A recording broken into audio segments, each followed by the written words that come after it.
Fala pessoal, o jogo de ida das oitavas de final da Libertadores entre Flamengo e Inter não foi o jogaço que imaginávamos que poderia ser.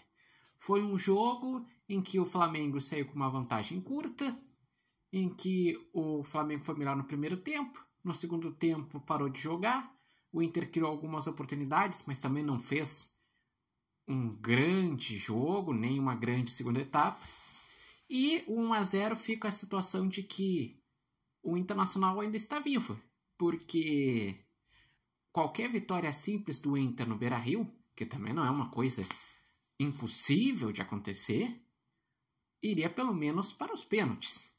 E se formos analisar o jogo, no primeiro tempo o Flamengo tinha a bola, teve 7 finalizações a 1, mas não teve tantas chances claras de gol. O Inter fechou bem os espaços. O Flamengo fez um gol numa bola parada com o Bruno Henrique, teve mais uma defesa do Rocher, mas não foi isso de chances. Só que o grande problema do Inter foi que na primeira etapa o Inter não jogou. O Inter ficou só se defendendo e não tinha escape. Tanto o Wesley, como o Tabata, como o Alan Patrick, como também o Ricardo Matias, estavam isolados lá na frente, não conseguiam jogar, não tinha uma ligação entre o meio com os pontas. Tava um primeiro tempo que o Inter parecia que era time de interior e o Flamengo era dupla Grenal, por exemplo. E na segunda etapa, daí sim, o Flamengo cansou, as trocas que teve, os jogadores ainda estão se adaptando, o Internacional começou a marcar mais alto, a criar oportunidades, e teve uma chance com o Bernabé, que foi travado, e uma com o Tabata, que realmente ficou perto de poder empatar, porque os últimos 20 minutos do Inter foi interessante. E pensando nas estatísticas, ainda assim foi poucas finalizações do Inter, 5 finalizações do Inter e só 2 chutes na direção do gol. Mas, levando em conta que foi falado que o Flamengo poderia já matar o confronto no jogo de ida, poderia ser 2-3-0, e foi 1-0, uma partida que o Flamengo foi melhor, mas também não foi assim tão melhor. Isso mostra que, sim, o Inter tem chances. Ainda assim, mesmo sendo no Beira-Rio, o Flamengo é favorito pelo elenco que tem, o time titular que é melhor, as opções de banco que entram e são melhores, por ter um treinador que já deu mais resultado do que o outro, que o Felipe Luiz já ganhou uma Copa do Brasil, já ganhou um Carioca, já ganhou uma Supercopa, enquanto o Roger ganhou um Campeonato Gaúcho.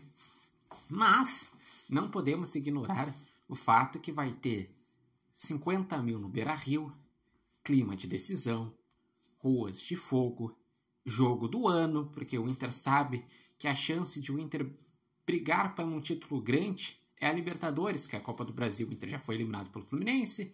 No Brasileirão, o Inter está no meio de tabela e no máximo vai brigar por uma vaga para a Libertadores.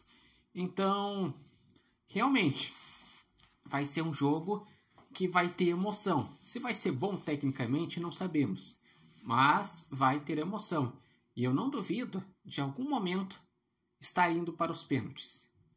Porque sendo no Beira-Rio, o Inter indo para cima, não duvido de o Inter abrir o placar e com isso estar mais perto da classificação.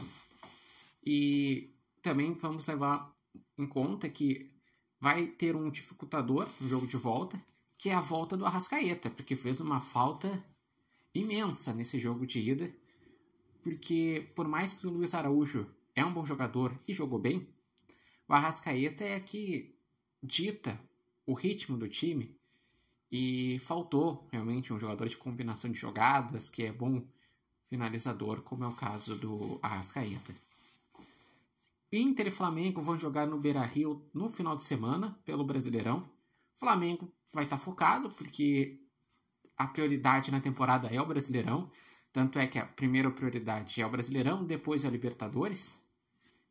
E o Inter deve preservar geral, porque o Inter sabe que não tem o elenco do Flamengo e precisa estar com gás, precisa estar super focado no jogo de quarta-feira. E também porque o Inter sabe que mesmo se botasse titulares, não seria uma garantia que iria ganhar contra o Flamengo e só iria desgastar o seu elenco. Mas e vocês? O que acharam do jogo, os destaques, o placar? Vocês acreditam que o Inter está vivo? Ou vocês, torcedores do Flamengo, acreditam que o Flamengo vai conseguir se classificar no Beira-Rio? Gostaram do resultado, da atuação? Deixem aqui nos comentários. Lembrando que esse vídeo tem oferecimento de Barbearia Independência e vocês podem acompanhar o Repórter do Matheus Wolff no TikTok, no Instagram e no canal do YouTube Repórter Matheus Wolff. Eu, pelo viés gaúcho e tendo o representante do Inter, eu vejo que o Internacional, sim, poderia ter jogado melhor, poderia ter ameaçado mais, mas o resultado não foi ruim e o Inter está vivo. E isso é muito importante.